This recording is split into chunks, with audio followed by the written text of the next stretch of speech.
우리는 살아가면서 무한한 시간 속에 존재하는 듯한 착각에 빠지곤 한다. 마치 내일은 항상 보장되어 있고 아직 하지 못한 일들은 언젠가 할 수 있으리라는 안도감 속에서 현재를 가볍게 흘려보낸다. 하지만 인생은 그렇게 느긋하지 않다. 우리가 반복하는 다음에 언젠가 좀 더 준비되면 이라는 말은 실제로는 존재하지 않는 시간에 대한 헛된 기대일 수 있다. 매일 아침 눈을 뜨는 것이 기적이라는 사실을 우리는 자주 잊는다. 오늘이 어제와 똑같을 거라는 보장도, 내일이 반드시 온다는 확신도 없다. 이 사실을 깊이 깨달을 때 비로소 우리는 지금 이 순간이 얼마나 소중한지를 실감하게 된다. 시간은 말과 기회처럼 한 번 지나가면 결코 되돌릴 수 없다. 지나간 하루를 되찾을 수 없듯이 말하지 못한 진심, 시도하지 않은 용기, 만나지 못한 인연은 모두 사라진다. 이 인생의 본질은 바로 그 되돌릴 수 없음에 있다. 그러므로 우리는 매 순간을 의식적으로 살아야 한다. 무심코 던진 말이 누군가에게 상처가 될 수 있고, 놓친 기회 하나가 인생의 방향을 바꿨을지도 모른다. 시간을 대하는 태도는 곧 삶을 대하는 태도다. 깨달음은 갑자기 찾아오기도 하고 점차적으로 스며들기도 한다. 어떤 이에게는 사랑하는 사람의 죽음이, 또 다른 이에게는 건강의 상실이나 큰 실패가 시간을 향한 인식을 바꾸는 계기가 된다. 그때 우리는 비로소 나는 영원히 살 수 없다는 명제를 피부로 느끼게 되고, 그 순간부터 삶은 완전히 달라진다. 이전에는 하찮게 보이던 일상의 풍경이 귀하게 느껴지고 평범한 하루의 루틴이 기적처럼 다가온다. 삶은 결국 얼마나 오래 사느냐가 아니라 얼마나 깊게 깨어서 사느냐의 문제다. 철학자들은 인생을 시계가 아닌 모래시계로 비유하곤 했다. 위에서 떨어지는 모래알은 곧 시간이고, 우리는 그것이 떨어지는 방향을 바꿀 수 없다. 하지만 떨어지는 모래를 바라보는 시선은 바꿀 수 있다. 그 시선은 의식이고 존재이며 선택이다. 지금 이 순간 내가 어디에 주의를 기울이고 어떤 감정을 품고 무엇을 선택하느냐가 내 삶의 질을 결정짓는다. 그래서 진짜 삶은 미래가 아닌 지금 여기에서만 존재한다. 이제 질문해보자. 우리는 시간을 정말 소중히 여기고 있는가? 오늘 하루를 얼마나 의식하며 살았는가? 지금 곁에 있는 사람에게 진심을 전했는가? 마음속에 담아둔 말을 꺼내지 못한 채 또 하루를 넘기지는 않았는가? 이 질문들은 우리를 삶의 본질로 이끈다. 그리고 이 질문들에 진심으로 답할 수 있을 때 우리는 더 이상 시간을 흘려보내지 않게 된다. 깨달음은 삶의 방향을 바꾼다. 방향이 바뀌면 인생은 전혀 다른 길로 나아간다. 그것이 진짜 살아있음의 시작이다. 우리는 살아가면서 수없이 많은 감정을 경험한다. 기쁨과 행복은 반가운 손님처럼 환영하지만 두려움이나 분노, 질투, 불안 같은 감정은 되도록 피하고 싶어 한다. 그러나 진정한 자기 인식은 불편한 감정 속에서 시작된다. 왜 나는 지금 이 감정을 느끼는가? 그것은 무엇을 의미하는가? 감정은 단지 일시적인 반응이 아니다. 그것은 나의 신념, 상처, 욕망이 반영된 거울이다. 그 감정을 들여다볼 때 우리는 단지 감정을 통제하는 것을 넘어서 진짜 나 자신을 마주하게 된다. 생각도 마찬가지다. 우리는 하루에도 수천 번 생각에 휘둘리며 살아간다. 어떤 생각은 단순한 상상에 불과하지만 어떤 생각은 우리의 행동과 태도, 그리고 삶의 방향을 결정짓기도 한다. 특히 반복적으로 떠오르는 부정적인 생각은 자기 이미지와 직결된다. 나는 못해. 나는 부족해. 나는 늘 실패해 같은 자기 비하적 사고는 점차 현실처럼 여겨지며 자존감을 갉아먹는다. 그러나 그것은 사실이 아니라 믿음일 뿐이다. 그 믿음을 의심하고 재구성하는 것이 자기 인식의 핵심이다. 자기 인식은 자신을 관찰하는 힘에서 출발한다. 감정이 올라올 때, 생각이 달려갈 때, 그 순간을 포착하고 지금 나는 무엇을 느끼고 있지? 왜 이런 생각을 하는 걸까? 라고 물어보는 능력이다. 이 질문은 단순하지만 깊다. 많은 사람들이 스스로를 알고 있다고 생각하지만 실제로는 자동화된 감정 반응과 무의식적 사고에 의해 조종당하며 살아간다. 자신을 아는 것은 반복되는 감정의 패턴과 생각의 흐름을 인식하고 그 안에서 선택의 자유를 되찾는 과정이다. 또한 자기 인식은 감정을 억누르거나 없애는 기술이 아니다. 오히려 감정을 있는 그대로 수용하고 그것의 메시지를 듣는 것이다. 불안은 내가 안전하지 않다고 느낄 때 올라온다. 분노는 내가 무시당하거나 내 기준이 무너졌다고 느낄 때 생긴다. 질투는 내가 갖고 싶지만 갖지 못한 무언가를 누군가가 가졌을 때 올라온다. 이 감정들은 모두 내면의 소리를 담고 있다. 그 소리를 듣고 해석하고 언어화할 수 있을 때 우리는 감정에 휘둘리지 않고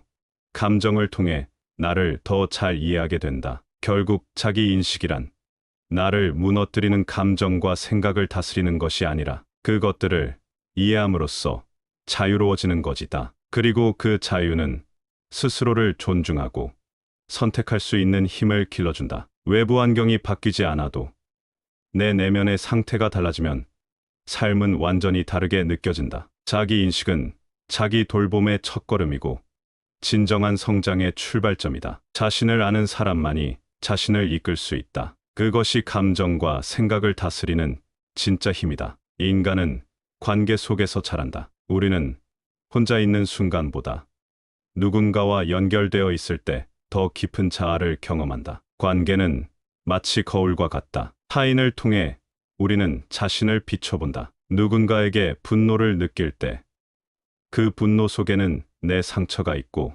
누군가를 부러워할 때 그 감정 안에는 내가 외면한 내 욕망이 숨어 있다. 그래서 우리는 타인을 바라보며 자신을 발견한다. 관계는 단순히 외부와의 연결이 아니라 내면과의 대화를 이끌어내는 통로이기도 하다. 하지만 관계는 언제나 아름답고 따뜻하지만은 않다. 오해, 갈등, 배신, 비교, 소외, 이런 경험은 우리를 지치게 하고 때로는 타인과 거리를 두게 만든다. 그래서 어떤 사람은 혼자를 선택하고 어떤 사람은 관계에서 계속해서 상처를 반복한다. 그러나 문제는 사람 자체가 아니라 그 관계를 맺는 방식에 있다. 우리는 종종 관계에서 받으려는 마음으로 접근한다. 인정받고 싶고, 이해받고 싶고, 사랑받고 싶다. 하지만 이런 태도는 내가 채워지지 않을 때 실망을 낳는다. 진짜 건강한 관계는 주는 마음에서 출발한다. 내가 얼마나 줄 수 있는지, 어떻게 상대를 바라보는지, 그 안에서 나의 태도가 형성된다. 물론 이 말은 무조건적인 희생을 의미하지 않는다. 상대를 존중하면서도 나의 경계를 지키는 것.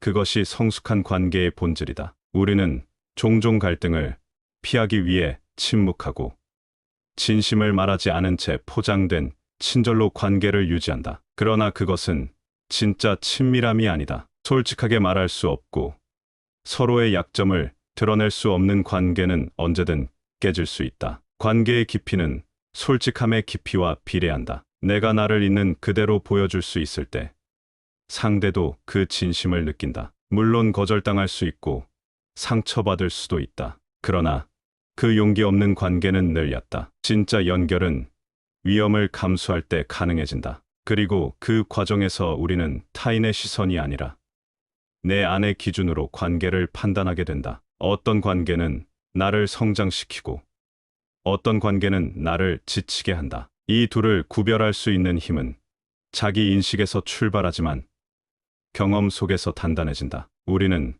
관계 속에서 실패한다. 그러나 그 실패는 우리를 더 나은 인간으로 만든다. 상처받았다고 해서 다시는 사랑하지 않겠다는 결심은 스스로를 가두는 벽이 된다. 오히려 그 실패에서 내가 어떤 부분에서 무너졌는지를 성찰할 수 있다면 그 관계는 값진 교훈이 된다. 신뢰는 쉽게 얻어지지 않는다. 하지만 한 번 쌓인 신뢰는 수많은 말보다 더 강력한 연결을 만든다. 그리고 그 신뢰는 서로가 서로를 판단하지 않고 있는 그대로 수용할 수 있을 때 자라난다. 결국 관계는 타인을 변화시키는 것이 아니라 나를 성숙하게 만드는 여정이다. 타인을 바꾸려 하기보다 내가 어떻게 반응하고 어떤 기준으로 관계를 맺는지를 돌아볼 때 우리는 더 단단한 연결을 만들 수 있다. 그리고 그 안에서 우리는 외롭지 않은 나, 자유로운 나, 그리고 함께 성장하는 나를 만날 수 있다. 관계는 고통이 아니라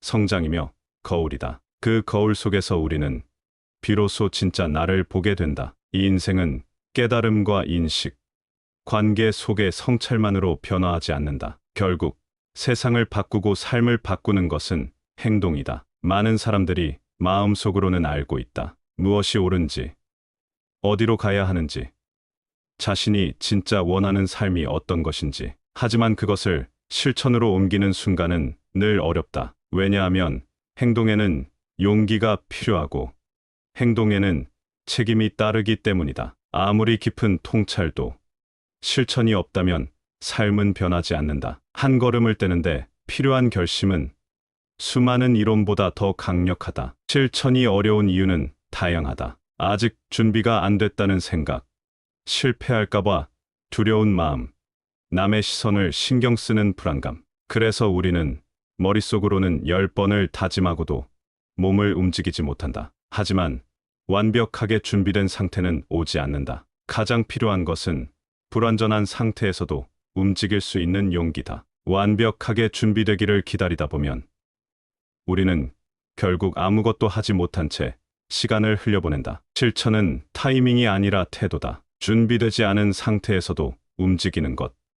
그것이 실천의 본질이다. 실천에는 전략이 필요하다. 무작정 시작하는 것이 아니라 방향을 설정하고 단계를 나누며 구체적인 루틴을 만드는 것이다. 큰 목표일수록 작은 단위로 쪼개야 실현 가능성이 높아진다. 매일 10분 책을 읽는 습관, 하루에 하나씩 해야 할 일, 리스트를 완수하는 성취감, 해야 한다는 강박보다 하고 싶다는 동기를 불러일으키는 방식. 이처럼 전략은 단순한 계획이 아니라 지속 가능하게 만드는 설계다. 실천의 지속은 전략에서 비롯된다. 중요한 건 어떤 결과를 얻었는가 보다 어떤 태도로 임했는가다. 실천을 통해 결과가 항상 성공적으로 끝나는 것은 아니다. 하지만 실천하는 사람은 늘 배우고 다음을 준비할 수 있다. 반면 시도조차 하지 않는 사람은 자기 안에 갇혀 삶을 정체시킨다. 실천은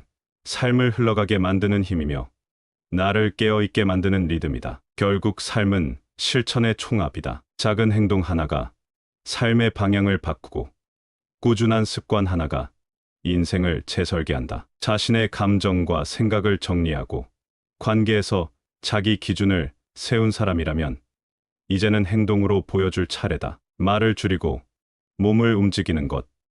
실천이란 곧 진심을 보여주는 방식이다. 사랑한다고 말하는 대신 기다려주고 배려해주는 행동을 하는 것. 변화하고 싶다고 말하는 대신 매일 새벽 10분 일찍 일어나는 것. 이런 작고 구체적인 행동들이 모여 인생의 궤적을 바꾼다. 사람들은 화려한 말보다 진심이 담긴 실천에 더 크게 감동받는다. 실천은 말보다 크고 의지보다 깊다. 삶에서 실천이 멈출 때 에너지도 멈춘다. 무기력은 실천의 정지에서 비롯된다. 무엇이든 좋다. 청소를 하고 운동을 하고 편지를 쓰고 전화를 거는 것. 그렇게 작은 움직임 하나가 다시 나를 살아있게 만든다. 실천은 생명력을 불어넣는 행위다. 결국 실천은 타인에게 보여주기 위한 결과가 아니라 내 삶을 내가 책임지는 태도다. 그리고 이 책임감은 삶을 더 넓게, 더 깊게 확장시킨다. 실천하는 사람은 삶에 지지 않는다. 그는 자기 삶을 주도하며 원하는 방향으로 길을 만들어간다. 실천이란 행동의 시작이지만 그것을 지속시키는 힘은 내면에서 나온다. 진짜 성장은 외적인 결과보다도 내적인 단단함에서 비롯된다. 이것은 누구에게 보이기 위한 수행이 아니다. 내가 나를 다스리기 위한 태도이자 흔들리는 삶 속에서 중심을 잃지 않기 위한 꾸준한 연습이다. 절제는 자기를 속박하는 게 아니라 오히려 욕망으로부터 나를 해방시키는 힘이다. 우리는 세상이 말하는 더 많이, 더 빨리, 더 강하게라는 목소리에 휘둘리며 산다. 그러나 그렇게 달리다 보면 어느 순간 내가 어디로 가고 있는지조차 잊는다. 내면 수양은 이 속도에서 잠시 멈춰 방향을 점검하는 시간이다. 나는 왜 이 길을 가고 있는가? 지금의 욕망은 진짜 나의 욕구인가? 절제는 단순한 참음이 아니라 중요한 것에 집중하기 위해 덜 중요한 것을 내려놓는 선택이다. 그렇게 선택된 절제는 나를 더 단단하게 만들고 중심을 회복시킨다. 유연함 역시 수양의 핵심이다. 강한 것은 쉽게 부러지지만 유연한 것은 어떤 충격에도 다시 일어선다. 생각이 고집이 되고 감정이 경직될 때 우리는 세상과 부딪힌다. 그러나 유연한 사람은 상황에 따라 자신을 조절할 수 있고 충돌이 아닌 조화로 문제를 풀어간다. 물처럼 흐르되 방향을 잃지 않는 태도. 자신을 지키되 고집을 꺾을 줄 아는 여유. 이런 유연함은 단단한 내면에서 비롯되며 타인과의 관계에서도 진정한 존중을 가능하게 한다. 수양은 반복이다. 하루아침에 단단해지는 사람은 없다. 조용히 자신과 마주하고 실천한 것을 점검하고 흔들린 감정을 되돌아보는 반복 속에서 우리는 조금씩 성장한다. 명상, 글쓰기, 운동, 정리정돈 등 어떤 방식이든 좋다. 중요한 것은 일관성이다. 꾸준함이 쌓여야만 그 안에서 깊이가 생기고 중심이 자란다. 사람들은 거대한 변화에 감동하지만 진짜 변화는 아주 작은 루틴의 반복에서 시작된다. 그리고 그 루틴은 결국 나를 만들어간다. 내면 수련이 깊어질수록 우리는 외부 자극에 쉽게 흔들리지 않는다. 누군가의 말 한마디, 상황의 변화, 감정의 파도에도 휘둘리지 않고 중심을 유지할 수 있는 사람. 그는 조용히 강하고 부드럽지만 단단하다. 이런 사람은 외부 환경이 혼란스러울수록 더욱 고요해진다. 왜냐하면 그는 자신의 내부에서 안정감을 찾기 때문이다. 외부에서 오는 인정이 아니라 스스로에 대한 신뢰와 존중이 그를 지탱한다. 진짜 강함은 보이지 않는다. 그것은 큰 소리보다도 침묵 속에 있고 드러내는 힘보다도 지키는 힘에 있다. 내면 수양은 나를 변화시키는 동시에 내가 세상을 대하는 방식까지 바꾼다. 그리고 이 변화는 자연스럽게 주변 사람들에게도 영향을 준다. 조용히 나를 수연하는 사람이 결국 공동체를 조율하고 갈등을 조화로 이끄는 중심이 된다. 삶은 결국 중심을 가진 사람과 그렇지 않은 사람의 차이로 나뉜다. 내면이 흔들리지 않으면 삶도 흔들리지 않는다. 절제는 나를 가두는 것이 아니라 나를 지키는 울타리다. 유연함은 나를 약하게 만드는 것이 아니라 상황 속에서도 부드럽게 나아갈 수 있는 힘이다. 자기 수양은 나를 단련시키기 위한 고통이 아니라 나를 자유롭게 하기 위한 선택이다. 외부의 소음이 점점 커질수록 우리는 내면의 목소리에 더 귀 기울여야 한다. 그리고 그 안에서 우리는 진짜 나를 만나게 된다. 조용한 단단함. 그것이 내면 수련의 목적이자 삶을 깊고 길게 이끄는 본질이다. 진정한 인간의 성숙은 나만 잘 사는 법을 넘어서 함께 살아가는 법을 배우는 데서 시작된다. 우리는 공동체 속에서 태어나고 자라고 살아간다. 혼자서는 완성될 수 없는 존재이기에 우리는 필연적으로 타인과 부딪히고 어울리며 스스로를 확장시킨다. 나의 중심을 다진 뒤 그것을 바깥 세상과 어떻게 연결해 나갈 것인가를 묻는 단계다. 이 지점에서 필요한 것은 겸손과 정애, 그리고 조화의 감각이다. 겸손이란 단순히 자신을 낮추는 것이 아니다. 내가 틀릴 수 있음을 아는 태도이며 타인의 목소리를 들을 수 있는 여지를 남기는 여유다. 겸손한 사람은 말보다 먼저 듣고 주장하기보다 질문한다. 세상의 다양성과 복잡성을 인정할 줄 아는 사람은 언제나 배움의 자세로 공동체 안에서 살아간다. 그들은 스스로를 작게 만들어 타인을 빛나게 하고 타인을 세워줌으로써 공동체의 조화를 만든다. 이런 겸손은 위선이 아니라 내면의 확신에서 비롯된 진짜 힘이다. 정의는 큰 구호가 아니다. 정의는 아주 일상적이며 작고 구체적인 실천이다. 누군가가 부당한 대우를 받을 때 침묵하지 않는 용기, 약자의 입장에서 세상을 바라보려는 시선, 자신에게 이익이 되는 일이라도 타인에게 해가 된다면 한 걸음 물러날 수 있는 분별. 우리는 종종 정의를 너무 멀리 있는 이상으로 생각한다. 그러나 정의는 아주 가까운 곳.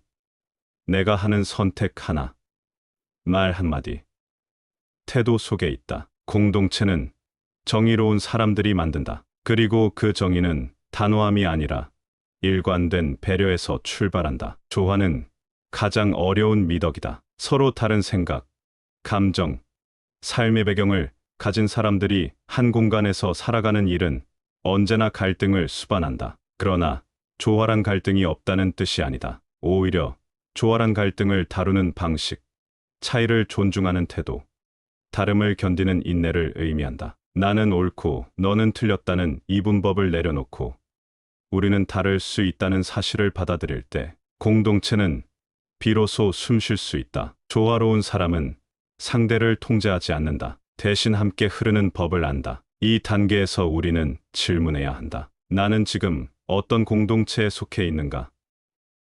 나는 그 공동체 안에서 어떤 역할을 하고 있는가? 내가 속한 집단, 가정, 회사, 사회는 나로 인해 조금이라도 더 따뜻해지고 있는가? 아니면 나도 모르게 누군가에게 상처를 주고 있진 않은가?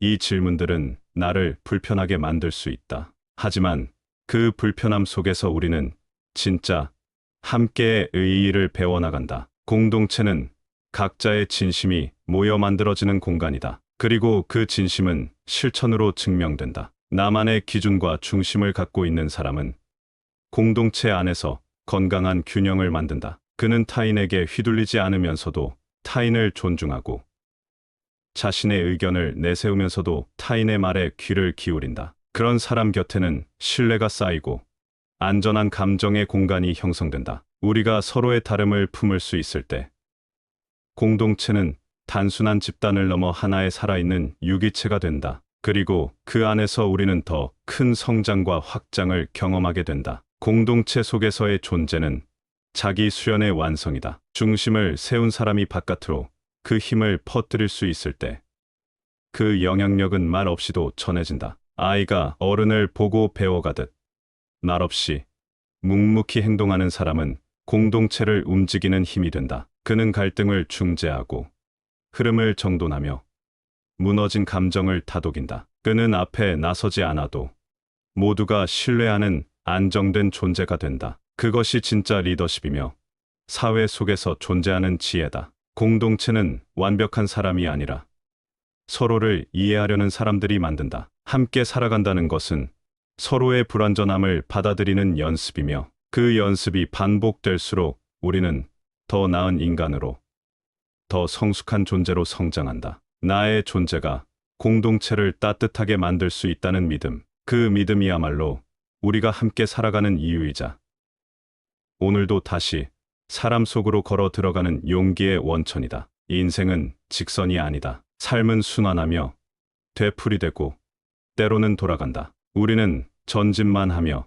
살아가고 싶지만 실제 삶은 직진이 아니라 굴곡과 되돌아봄의 연속이다. 내가 걸어온 길, 느꼈던 감정들, 마주했던 사람들과 사건들, 모든 것이 하나의 맥락으로 이어지며 나라는 존재를 완성시켜간다. 통합은 있는 것이 아니라 받아들이는 것이다. 지워버리는 것이 아니라 안아주는 것이다. 통합은 완성의 다른 이름이다. 우리는 살아오며 수많은 감정과 경험을 품었다. 어떤 것은 자랑스럽고 어떤 것은 후회스럽다. 그러나 삶을 통합한다는 것은 그 모든 조각을 하나의 이야기로 이어붙이는 작업이다. 어린 시절의 상처, 실수했던 선택, 지나간 관계, 실패했던 도전, 그것들은 고통스럽지만 그 모든 것이 없었다면 지금의 나는 없었을 것이다. 통합은 그것들을 치워버리는 게 아니라